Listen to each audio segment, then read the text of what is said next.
pass me that. Oh yeah! There she is. Liberty City. Yeah. You ever been? No. Crazy place, Nico. The release of Grand Theft Auto 4 was as close as we will get to a video game release turning into a national holiday. People took off work and high school classrooms were half filled. Everyone was going out to get a copy of the next generation of the famous series. The game sold 3.6 million copies in its first day and 6 million its first week. So far, the game has sold 22 million copies. Practically everybody has a copy of this game, and for good reason. The game was hyped, and it actually lived up to it.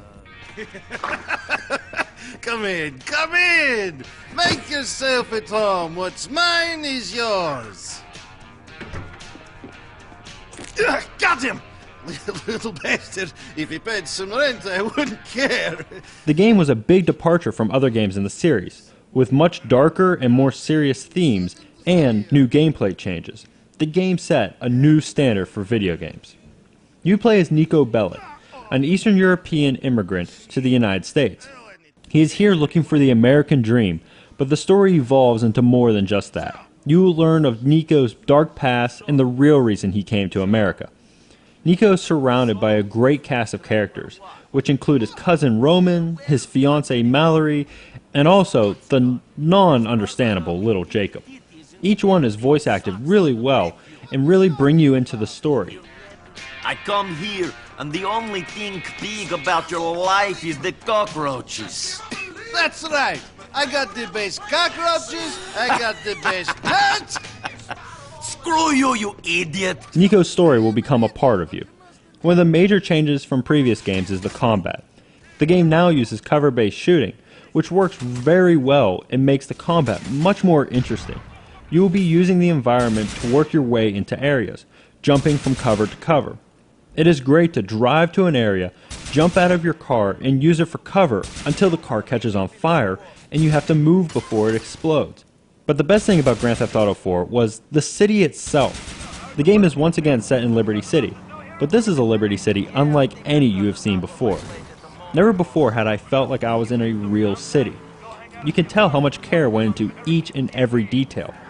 From each street having its own name, to seeing random people getting into fender benders and getting out of their cars.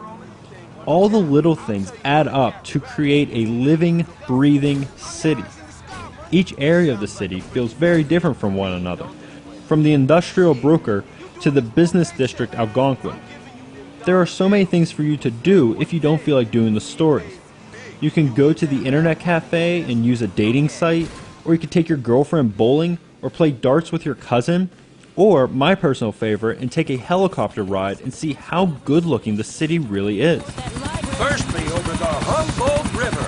She's dirty, she's deep, and she has her secrets, you betcha. Yeah. My only complaints are mere nitpicks than real problems. I would have liked to see a mid-mission checkpoint system. Nothing is more frustrating than being almost done with a mission and being killed by someone you didn't see and have to start from the beginning. And some of the missions can take over 20 minutes. Another thing, the driving is very touchy. I get that it's supposed to be more realistic, but it had me more worried about not spinning out than driving. This is supposed to be fantasy. I don't want to have to take a driver's test to be able to play this game. I would have also liked to see the GTA humor continue. This game is very serious and gritty. There is some humor, but it's much darker than before and not as laughably ridiculous as, say, San Andreas, which had jetpacks. GTA 4 should continue to be seen as it is, a crowning achievement of video game design.